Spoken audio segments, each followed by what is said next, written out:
In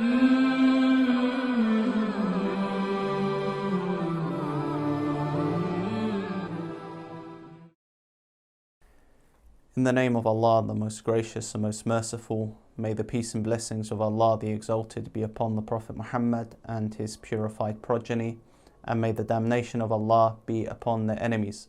Dear brothers and sisters, Assalamu alaikum wa rahmatullahi wa barakatuh. Welcome to the 19th episode of the Ghulu series. In the last episode we discussed the issue of Sayyid Jawad Zakir, and we mentioned about the statements which he said and what were his reasons for such statements.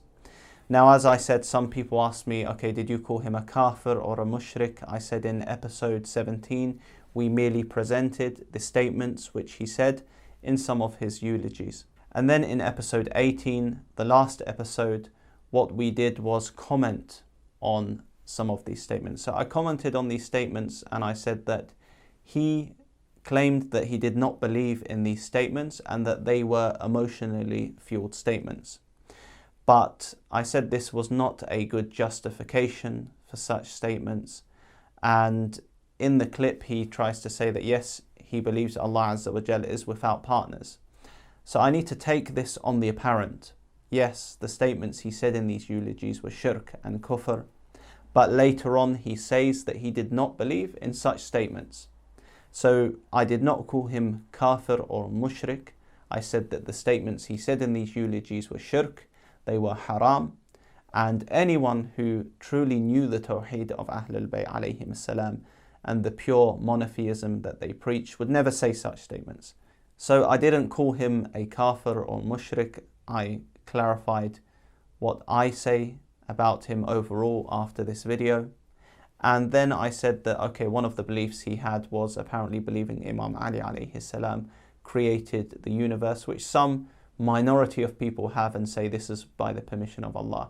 We will also discuss how such a belief is a ghulu type of belief, in the sense that Ahlul Bayt alayhim salam did not say this about themselves. Rather, this type of belief goes against the other statements of Ahlul Bayt alayhim salam, and this is a topic we will speak about in later episodes, because I've actually seen people discussing this time and again, and even in the Farsi speaking world this has become a big topic. Do the Imams give sustenance, rizq? Did they create the universe or some of the things in the universe by the permission of Allah Azza wa Jalla? This, inshallah ta'ala, we will discuss at another point. Now, to continue, let me show a clip of the Baluchi Nasabi who has resided in London for many years, and he is someone who is a follower of the Wahhabi sect, the particular Wahhabi sect of the so-called Ahlul Sunnah. On one of the Arabic speaking channels he said, do you see anyone condemning these types of statements? And did any of the Shia ulama condemn such statements of saying, for example, that Fatima Zahra salamullahi alayha is Allah, or that Imam Hussein is Allah, or just given any of the Imams or those who were followers of the Imams divine lordship? So let's see the clip. لا إله إلا زهراء.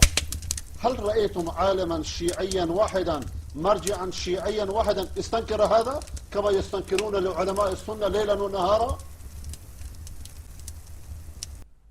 Now his type of challenge to the Shia is that, did you see any of the Shia Maraja condemn this?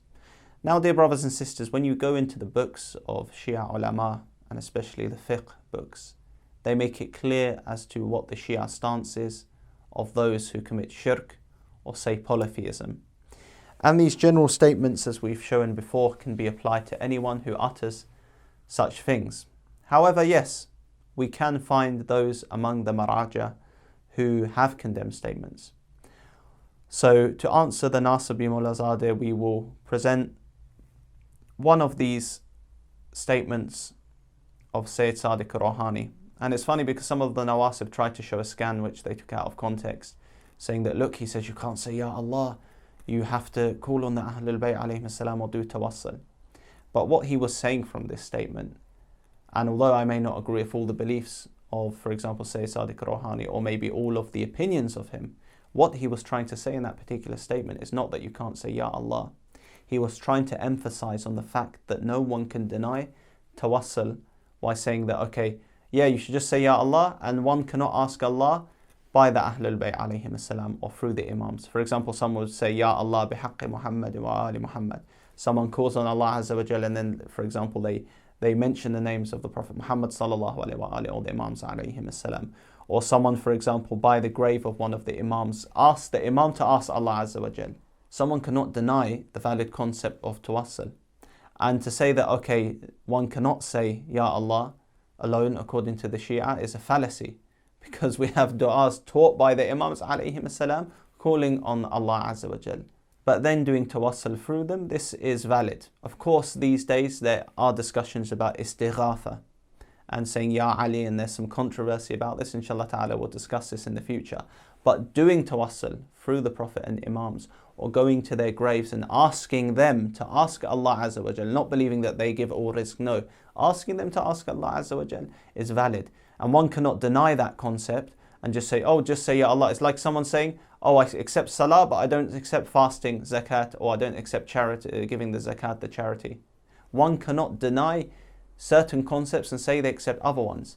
One can call on Allah Azza wa Jal alone, no problem. One can raise their hands up, say Ya Allah, or recite the du'as which the Ahlul Bayt alayhim as-salam have taught the Shia, which are calling directly on Allah and speaking to Allah. Or one can, for example, do tawassul, call upon Allah Azza wa Jal and mention those names which Allah Azza wa Jal loves. So this is how some Nawasib try to take his statement out of context. But what we will do is read what he said about these particular statements, and someone asked him a question. So in the book about questions about Ashura and the uprising of Imam Hussein, we find on one of the pages the following.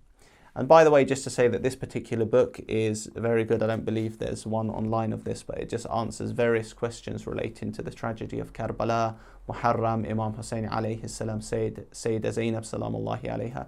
So I recommend to people to purchase such a book. So on page 116 we find the following, question 147, mentioning the manners and virtues of the Ahlul Bayt alayhim as-salam by the panegyrists. I believe that's a word for eulogists. We don't normally use that word, we use the word eulogists, or maddas in Farsi, madda, radud, or rawadid in Arabic. However, let's say the eulogy reciters. So someone asked this particular question. Mullahzadeh the Nasibi wanted a marja to condemn these types of statements. So let's see what Sayed Sadiq Rouhani, who is a marja for many Shia, says about such statements. So someone says, what kind of poems should be recited by these panegyrists or these eulogy reciters? What about the weak and meaningless poems by these eulogists of the infallible Imams? What about some phrases used in these, like such as, I'm a slave of Hussein, I'm a dog of Hussein, and the more problematic shirk one, which we are focusing on, is, there is no God but Az-Zahra. So the person clearly on this question is referring to statements such as Sayyid Jawad Zakir said and some other people. Although, as we mentioned in the last episode, Sayyid Jawad Zakir actually admitted these statements have nothing to do with Shia theology, and that if anyone believes them, it's actually kufr. So what about these statements such as, there is no God but Az-Zahra? Did Sayyid Sadiq Rouhani answer and say that, okay, yeah, one can say this out of emotion, it's no problem, as long as they don't mean it? What is the answer here? And he basically says that eulogists must recite about the virtues, moralities and sufferings of the Ahlul Bayt alayhim as-salam, and must avoid blasphemous statements. And in the Farsi, which is the original language of the book, it says kufr for blasphemy. That one must avoid these blasphemous statements. There is no God but Az-Zahra. So to answer Mullahzadeh the Nasibi, from the book of Sayyid Sadiq Rouhani, this book about Imam Hussein alayhi salam, as I mentioned, he says that one must avoid such statements, saying that there is no God but Az-Zahra, and he says one must avoid these blasphemous statements, these kufr statements. So here we have a Shi'i marja who condemned this and didn't try to justify such statements and say that, yeah, one can say them out of emotions. Rather, he condemned them as according to this question in this particular book. So that would answer Mullahzadeh in the following clip. But it's also important to note that do other eulogy reciters condemn this kind of stuff? And have they tried to do this so people avoid going to gatherings with kufr which is uttered? Because as we know, Imam Sadiq alayhi salam says, Ya Aba Muhammad, disassociate from the one who claims that we are lords. So anyone who would recite such eulogies claiming they are lords, we must disassociate from them according to the Imams alayhim salam. So let us see the following clip of a eulogy reciter who is actually condemning such ghulu statements. And this is a clip that I believe is not too old actually, it's maybe from a year ago. And it was in Iran. So we can see the eulogy reciter, one of them here, condemning such kufr and ghulu. اگر او به قصد خدا گفته نشود و کسی دیگر رو درش شریک بدونه چون خاصه بعضی از صفت‌ها عامه و نمیشه همشون رو ببرن خاص خداست اگر عامش کرد دیگه کسی دیگه یعنی خدا زبونم داد عقلا که نیست تعبدی نیست ولی در اصل غفلت دیگه داره این شرک یعنی شریک به خدا وارد شد یه کله حواسمون تو این حتی جایی هم میبینیم رفقا دارن رو میکشن دارن ادای صوفیه رو در میارن مجلس رو ترک کن چون روایاتی داریم برای این قوم. So now we've seen a marja who condemns such statements when he was asked about this, and we can't expect all the marjas to know like every single radud, every single reciter and what particular statements they are saying, but one can go easily ask any top Shi'i scholar about such statements and they will say yes, such statements are blasphemous and shouldn't be said. We've shown one of the eulogy reciters in Iran raising awareness and condemning such stuff. And we found that, for example, one of the biggest Shia lecturers or well-known Shia lecturers in Iran, Sheikh Mahdi Daneshmand, also condemns such statements, as we will show in a clip later on. But firstly, we want to discuss, because some of the Nawasib to try to reply to some of the statements on my series said, oh look, you've put a clip of him and he said kufr and ghulu before. Now, I myself have not seen all the lectures or clips from him, but one of the clips they try to take is about him saying Imam Ali alayhi salam, and it's a old clip, that he is the awwal, the akhir, and they're trying to say, look, he is calling Imam Ali alayhi salam Allah by such statements, by calling Imam Ali the first and the last. So they try to say that why was he on the series? Because this is ghulu. What we should say, dear brothers and sisters, is firstly, we do not care what Nawasib define as ghulu, because they do this about the Sahaba all the time. They believe that the Sahaba corrected the Prophet Muhammad sallallahu alaihi wasallam, and that revelation came to agree with them. And as we know, if someone would know better than the Prophet Muhammad sallallahu alaihi wasallam or correct him in front of people, then how can we say that he is the best leader for all people and the best example? Because then he would go down in the eyes of people. So they do ghulu all the time when it comes to the Sahaba. They believe that Allah Azza wa Jalla literally descends and that they'll see Allah on the Day of Judgment, and that Allah has a form and a body. So we don't care about what they say is ghulu, because their whole concept of Tawhid is basically a man God. And even we found lately Deobandis exposing Salafis for this type of tajsim belief. So yeah, we don't care about them defining what they think is ghulu, but we can respond to some of these claims. Ali awwal و آخر Ali باطن و ظاهر. حتی همین عزاداری ها که الان چنان افراد کردن که لا اله الا علی و لا اله الا فاطمه و کفر محض. So they showed this clip of Mahdi Daneshmand saying that Ali is the first and the last, and they're trying to say, look, he's saying that Ali is Allah, because Allah Azza wa Jal says in the Quran that huwa al-awwal wal-akhir, that Allah Azza wa Jal is the first and the last. And the Imams alayhim as-salam, they explained what this means when we call Allah Azza wa Jal the first and the last. The first, for example, being that Allah Azza wa Jal, there was nothing before him. There was nothing to precede him. He is eternal in existence, and he is the first before all of the creation and eternally existent. And meaning Allah Azza wa Jal is the last in the sense that when everything is destroyed, Allah Azza wa Jal will still be there, and there's nothing that comes past him or overcomes him. So this is clear. But in fact, a few months ago when I was in the holy city of Najaf, I managed to bump into Sheikh Mahdi Daneshmand in the street, and I spoke to him. And I saw him randomly and said, "Oh, are you Sheikh Mahdi Daneshmand?" And he actually invited me to come to a majlis with him. He was giving a majlis in a small Husseiniya, which was near the street which I was staying at. So what I did is I went along, and then I got to speak to him. I'll attach a picture in the video for everyone to see. And I spoke to him a bit, and we also discussed some of these issues that some of the Nawasib, they tried to use this clip of him saying Ali awwalu wal akhir, and I haven't actually found this clip. It seems like quite an old clip, and I haven't actually got to see the full clip. So they tried to say, look, why are you putting him in your series? Now, as we know, the clip of him that we'll show of him condemning this shirk that happened in these eulogies, clearly on the minbar, this is a later clip, but the first clip I myself asked him, and he was referring to the narration which is attributed to Imam Ali alayhi salam, where Imam Ali alayhi salam clarifies this, where he says that he's the first and the last, which we will read inshallah ta'ala. Of course, maybe it is not responsible. Anyone with the Shia Aqidah, who knows Shia Aqidah well, if someone would say Imam Ali is first and last, they would know what he means.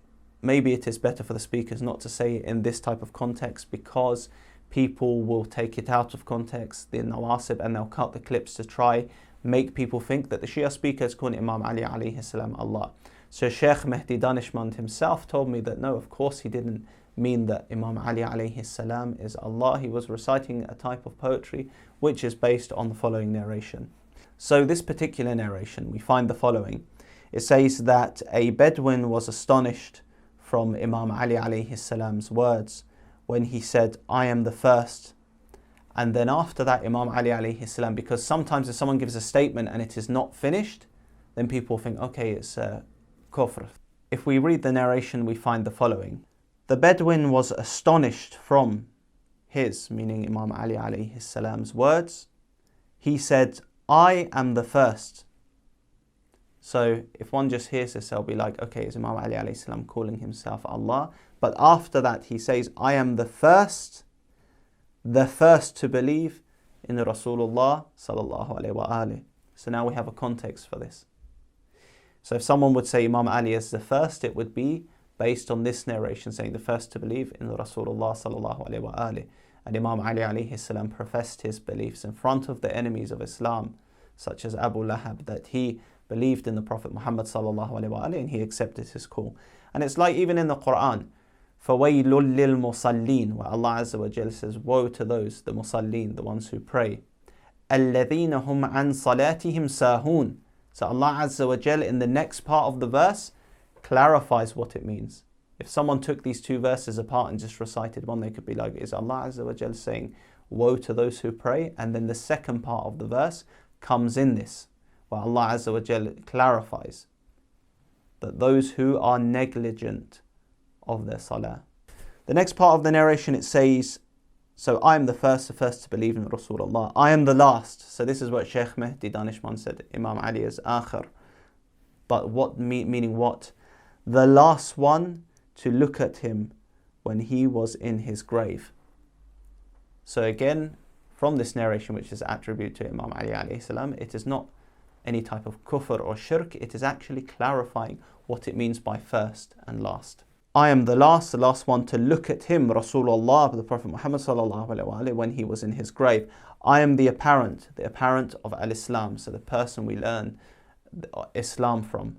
Not zahir in terms of the meaning that we relate to Allah Azza wa Jal, that Allah Azza wa Jal is zahir, that all of his signs are apparent in his creation, which lead to the belief of his existence. And I am the batin, the esoteric of knowledge. And I am the knower of all things. For I am a knower of all things Allah had informed his Prophet sallallahu alaihi wasallam with. So I am the knower of all things that Allah Azza wa Jal informed his Prophet, and he informed me with it. So we have the hadith about that the Prophet Muhammad sallallahu alaihi wasallam taught these thousands of doors of knowledge to Imam Ali alayhi salam, and these opens other 1,000 doors of knowledge. So clearly in this narration it is clarified what it means when Imam Ali alayhi salam calls himself the first, the last, the esoteric, the apparent, the knower of all things, meaning that if you know what Rasulullah sallallahu alaihi wasallam taught, it is like you know all things. So this is what Sheikh Mahdi Daneshmand wanted to say in the clip, and he's told me this face to face when I spoke to him to this. I asked him about this and he said, yes, this is based on the narration where Imam Ali alayhi salam says this, and not on the divine lordship which is mentioned in the Quran, not relating to the divine lordship where Allah Azza wa Jal calls himself the first, the last, the hidden and the esoteric, which have different meanings. And it is the same as me calling myself that I have knowledge and saying that Allah has knowledge, where there is no comparison there. And if he actually believed, for example, in kufr or shirk, then why would he come later and condemn it when these eulogy reciters were saying the worst of kufr and shirk? It would not make sense. As we see in this following clip, where he actually came out and started to condemn such statements when he saw that this was spreading among certain eulogy reciters. So we saw Sayed Sadiq Rouhani, a manager, condemn these statements. We see other eulogy reciters in Iran telling people not to do ghulu and not attend these gatherings. And then we see Sheikh Mahdi Daneshmand condemning this kufr and shirk. However, we wanted to just reply to some of these allegations or objections from the Nawasib. So let's see the following clip to finish off this episode. La ilaha illa al-Husayn yani ki?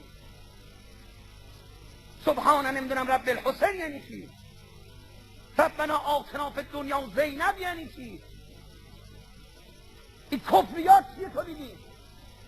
این شرک چیه تو بگی؟ این چه روزه‌ای بود تو خوندی؟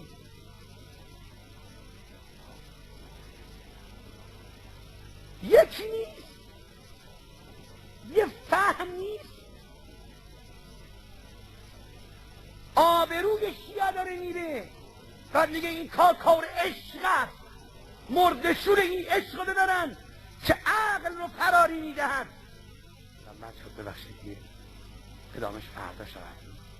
خدا میدونه هر کس 1 ساعت به شما جوانان 1 ساعت وقتشو بگذاره بره تو اینترنت تو سایت های ضد شیعه رو فقط 1 ساعت مرور کنه، گلوله آتیش میشه. از منم آتیشی تر. تمام CD ها رو گذاشتن، همه برنامه رو گذاشتن، تیکه تیکه حرفا رو در آوردن، تیکه تیکه حرف لا اله الا زهراها رو در آوردن. 50 بار یه تیکه رو میگذارن، خب بعدم زیرش مینویسن این است منطق شیعه، پس شیعه کافر است، پس شیعه مشرک است. وقتی تو پاکستان اینا پخش میشه، شیعه کشی قربتاً الله. So dear brothers and sisters, we finished off with that clip, and in this episode it was just to show the condemnation for such statements, and it is upon all of us that if we hear anyone who is a eulogy reciter that says kufr and ghulu, that we condemn these types of statements. So inshallah ta'ala we will make further episodes and we will show other clips which have been presented by the Nawasib of Shia speakers, and we will clarify whether such statements go with the Shia Aqidah or go against the Shia Aqidah. But in these 2 episodes, the last episode and this episode, I wanted to clarify my opinion and stance of what Sayyid Jawad Zakir said, and also show some Shia scholars which condemn such statements. So please join me for episode 20 inshallah ta'ala, where we will continue and show some new clips of new topics which also relate to our overall topic of ghulu. Allahumma salli ala Muhammad wa ali Muhammad wa ajil farajahum wa lana da'am.